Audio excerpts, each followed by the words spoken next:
El ángel caído, de Nalini Singh, del gremio de los cazadores. Capítulo 4. Elena se sentó en Central Park y contempló los patos que nadaban en círculos en un estanque. Había ido allí para intentar aclararse las ideas, pero al parecer no estaban funcionando. Solo podía pensar en si los patos tenían sueños. Suponía que no. ¿Con qué soñaría un pato? ¿Pan fresco? Un vuelo tranquilo hacia el lugar donde fueran los patos. Volar. Se quedó sin respiración cuando su mente le mostró imágenes de distintos recuerdos. Unas hermosas alas con vetas doradas, unos ojos llenos de poder, el brillo del polvo de ángel. Se frotó los ojos con las palmas de las manos en un intento por borrar aquellas imágenes, pero no sirvió de nada. Era como si Rafael le hubiera implantado una maldita sugestión subliminal en la cabeza, que no dejaba de mostrarle imágenes de cosas en las que ella no quería pensar. Lo consideraba capaz de hacerlo, pero el ángel no había tenido tiempo de introducirse en su cabeza a tanta profundidad. Se había alejado de él un minuto después de que él dijera que no fracasara, y por extraño que pareciese, él había terminado que se marchara. En aquel instante, los patos estaban peleando, graznándose los unos a los otros y empujándose con los picos. Ni siquiera los patos podían permanecer tranquilos. ¿Cómo coño iba a pensar con semejante alboroto? Soltó un suspiro. Apoyó la espalda contra el respaldo del banco del parque y contempló el cielo despejado. Recordó los ojos de Rafael. Soltó un resoplido. El color del cielo se parecía tanto al tono vívido e increíble de sus ojos como una circonia a un diamante. No era más que una pálida imitación. Aún así, era bonito. Quizás si lo miraba durante más tiempo podría olvidar aquellas alas que la atormentaban en todo momento. Como en aquel instante, se extendieron sobre su campo de visión y transformaron el color del cielo en un blanco dorado. Frunció el ceño e intentó deshacerse de la ilusión. Unos filamentos con la punta dorada parecían ante sus ojos. Su corazón latía como el de un conejo asustado, pero no tuvo energías para sorprenderse. ¿Me has seguido?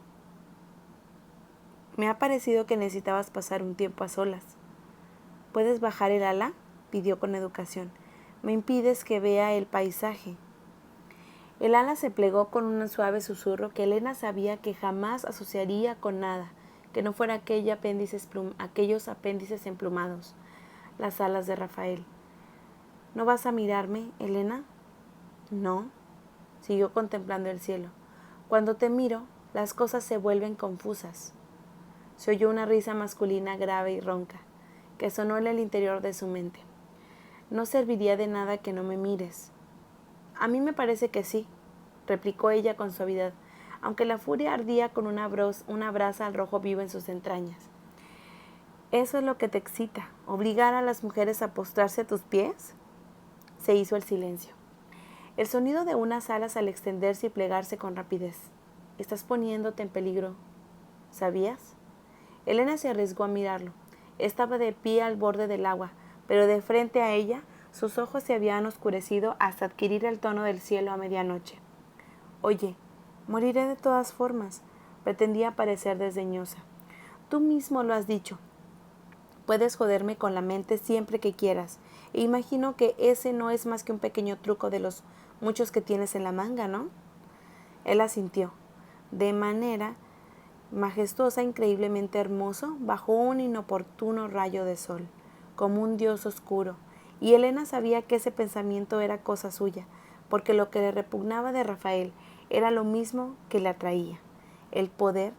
Aquel era un ser al que no podía vencer.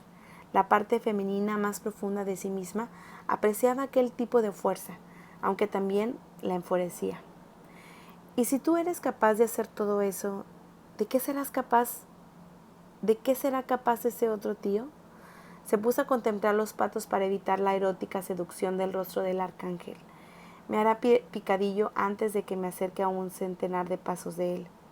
Estarás protegida. Yo trabajo sola. Esta vez no. Su tono era puro acero.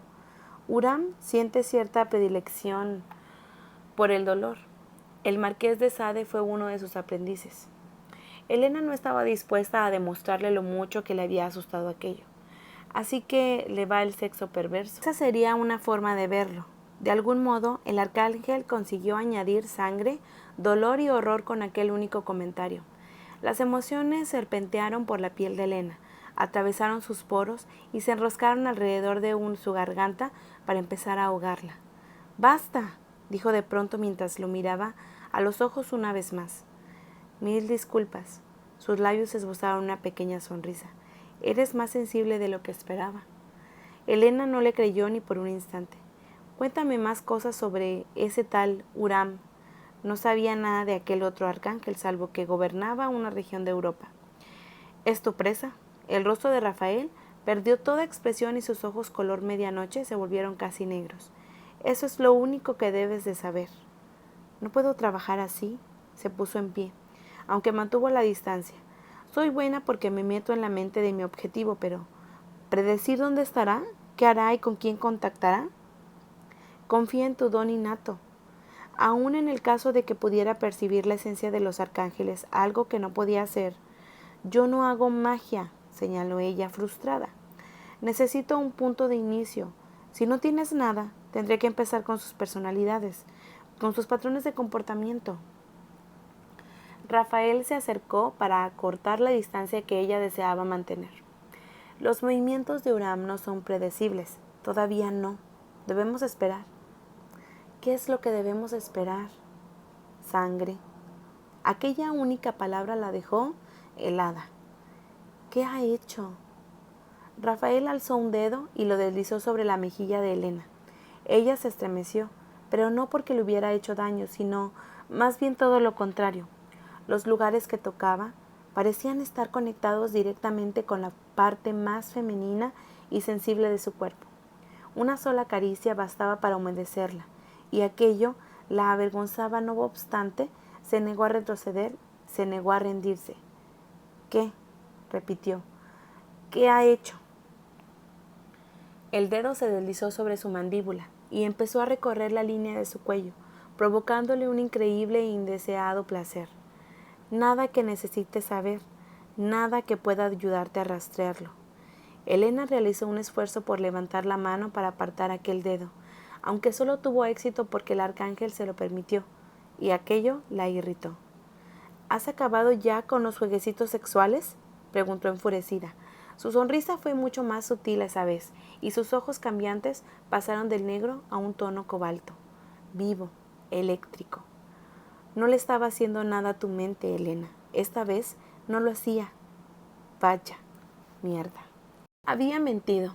Era obvio que había mentido. Elena dejó escapar un suspiro de alivio y se desplomó sobre el sofá. No era tan idiota como para sentirse atraída por un arcángel, y aquel solo dejaba la puerta número 2.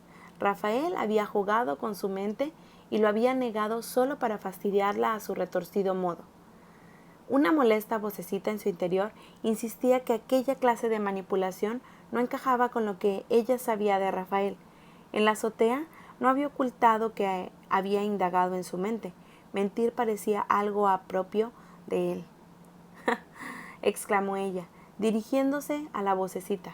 «Lo que sé de él no bastaría para llenar un dedal. Ese tipo ha manipulado a los mortales desde hace siglos. Se le da muy bien». Muy bien, no, era todo un experto. Y ahora ella estaba en sus manos. A menos que el arcángel hubiera cambiado de opinión en las pocas horas que habían pasado desde que se largó del estanque de los patos, aquello la animó un poco. Estiró el brazo para abrir el ordenador portátil sobre la mesita de café, lo encendió y utilizó la conexión inalámbrica e internet para consultar su cuenta en el gremio. El historial de transacciones mostraba un depósito reciente. «Demasiados ceros», respiró hondo. Los contó de nuevo. «Siguen siendo demasiados». Había tantos ceros que las cifras dejaban la sustancial pago del señor Evos a la altura del betún. Con las manos sudorosas, Elena tragó saliva y utilizó la rueda del ratón para descender a la pantalla. El pago procedía de la Torre del Arcángel, Manhattan. Eso lo sabía, pero obvio que lo sabía. Pero verlo escrito en blanco y negro, no le provocó una sacudida que recorrió su cuerpo de arriba abajo. El trato estaba hecho. Ahora trabajaba oficialmente para Rafael, y solo para Rafael.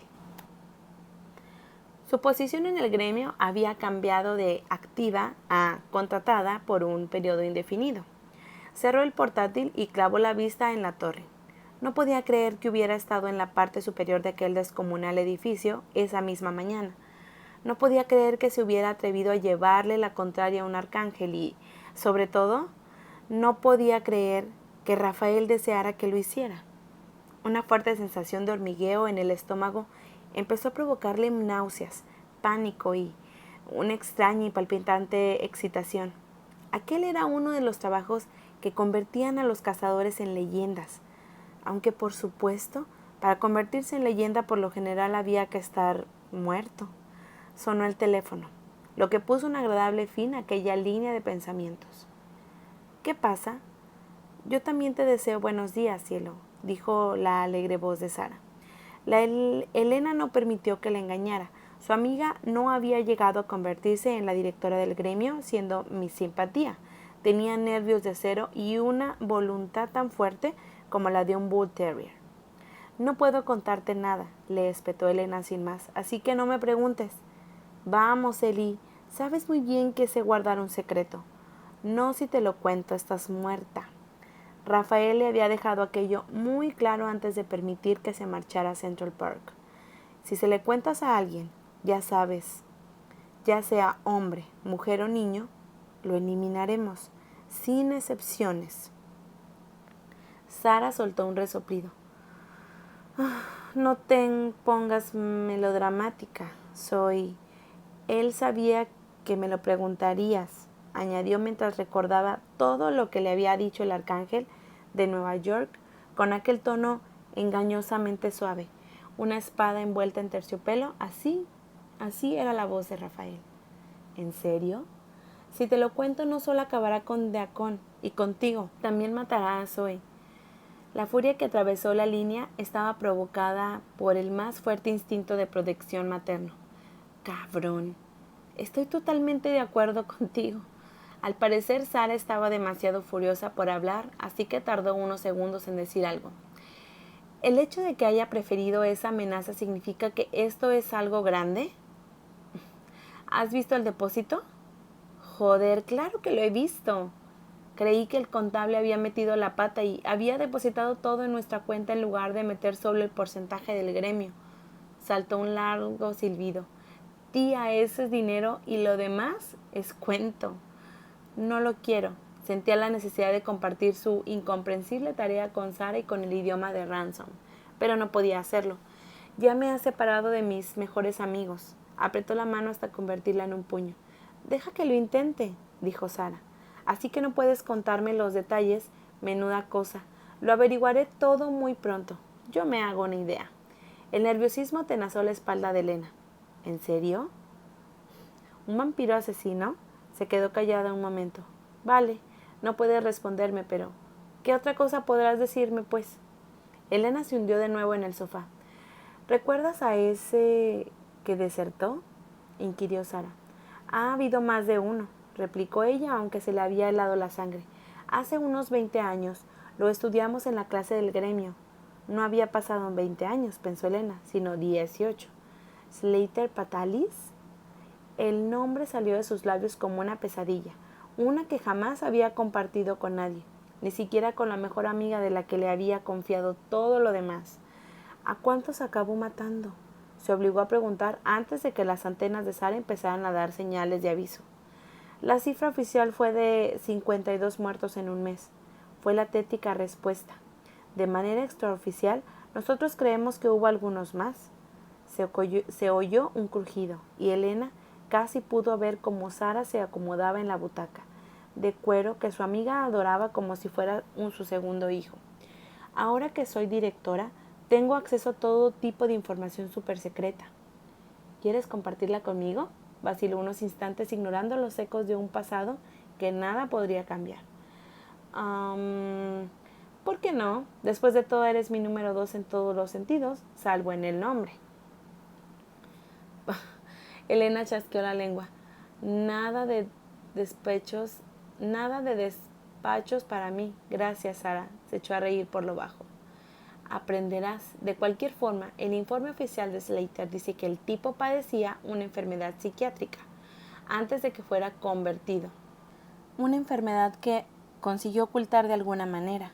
Una especie de trastorno psicópata grave. Antes de ir al comentario de Sara, Elena había creído que conocía un perturbador detalle sobre la vida y los crímenes del vampiro asesinado más terrible de la historia reciente. Pruebas de abusos infantiles y maltratos de animales, el perfil clásico de un asesino en serie. Demasiado clásico, señaló Sara. No es más que un montón de mierda. El gremio lo inventó bajo la presión del grupo de los 10. Por un segundo, Elena tuvo la aterradora sospecha de que Slater Palatis no estaba realmente muerto, de que el grupo lo había salvado por alguna perversa razón oculta. Sin embargo, un instante después de recobrar la cordura, no solo había visto el video de la autopsia, sino que además se había colocado en los almacenes y había cogido el tubo de ensayo que preservaba la sangre de Slater. Sus sentidos habían reaccionado. Vampiro. Lo había susurrado la sangre. Vampiro. Y cuando lo había quitado el tapón del tubo, había oído un susurro con la voz hipnótica e inconfundible de Slater. Ven aquí, pequeña cazadora. Pruébala. Se mordía con fuerza el labio inferior y arrancó su propia sangre para desterrar aquel recuerdo, al menos hasta que llegaran las pesadillas. ¿No vas a contarme la verdad?, le preguntó a Sara. Slater era normal cuando ingresó como candidato, dijo su amiga. Ya sabes los meticulosos que son los ángeles a la hora de comprobar la lista de aspirantes seleccionados. Fue escaneado, analizado y casi abierto en canal con todas las pruebas que le hicieron. El hombre estaba limpio y saludable tanto de cuerpo como de mente. Hay rumores, susurró Elena, que tenía los ojos abiertos como platos, que siempre hemos considerado leyendas urbanas, pero si lo que dicen es cierto, significa que ser convertido tiene un efecto secundario muy malo. A una diminuta, infinita y casi inexistente minoría de candidatos se les fastidia el cerebro sin remedio, y lo que resulta de ese jodido no siempre es humano. Debería haberle parecido raro que alguien insinuara que los vampiros eran humanos en algún sentido, pero ¿entendía lo que Sara pretendía decir? ¿La humanidad como un todo también incluía a los vampiros? Como Elena sabía por su propia familia, los vampiros podían aparecer e incluso reproducirse con los seres humanos. La concepción era muy difícil, pero no imposible, y aunque los niños, todos mortales, a veces padecían anemia o trastornos similares, por lo demás eran normales. La primera regla de la biología, si pueden aparearse, lo más probable es que pertenezcan a la misma especie. Aquella regla no podía aplicarse a los que eran como Rafael. Los ángeles atraían a cantidades industriales de fans, en su mayoría vampiros, aunque a veces se permitía también la presencia de algún humano imponente. Pero, a pesar de la lujuria que despertaban, Elena jamás había oído hablar de un hijo procedente de una relación entre un humano y un ángel, ni siquiera una relación entre un vampiro y un ángel. Quizá los ángeles no puedan tener hijos, pensó, tal vez consideran a los vampiros sus hijos. Sangre en lugar de leche, inmortalidad en vez de amor. Una mierda de infancia, no obstante. ¿A qué sabía ella de la infancia? Sara, voy a necesitar pleno acceso a los ordenadores y los archivos del gremio. Nadie, salvo la directora, tiene acceso pleno. El tono de Sara tenía un matiz del famoso acero asís. Si me prometes que te pensarás lo del puesto como ayudante de directora, te daré acceso total. Eso sería mentirte, dijo Elena. Me volvería loca detrás de un escritorio. Yo misma pensé eso mismo una vez y ahora estoy feliz como una perdiz. ¿Qué tiene que ver las perdices con todo esto?, murmuró Elena. No tengo ni la menor idea. Dime que te lo pensarás. Existe una diferencia crucial entre tú y yo, señora directora. Dejo que su tono hablara por ella. Elige alguna de las cazadoras casadas. No desperdicies tu tiempo conmigo. Se oyó un suspiro. El hecho de que estés soltera no significa que te quiera ahí fuera, en línea de fuego. Eres mi mejor amiga, mi hermana, en todo salvo en la sangre. A Elena se le llenaron los ojos de lágrimas. Lo mismo digo. Cuando su familia se repudió, fue Sara quien la ayudó a recuperarse. El vínculo que las unía era predictivamente irrompible. Sabes también cómo soy yo, que la seguridad no es para mí. Nací para ser lo que soy, una cazadora, una rastreadora, una solitaria.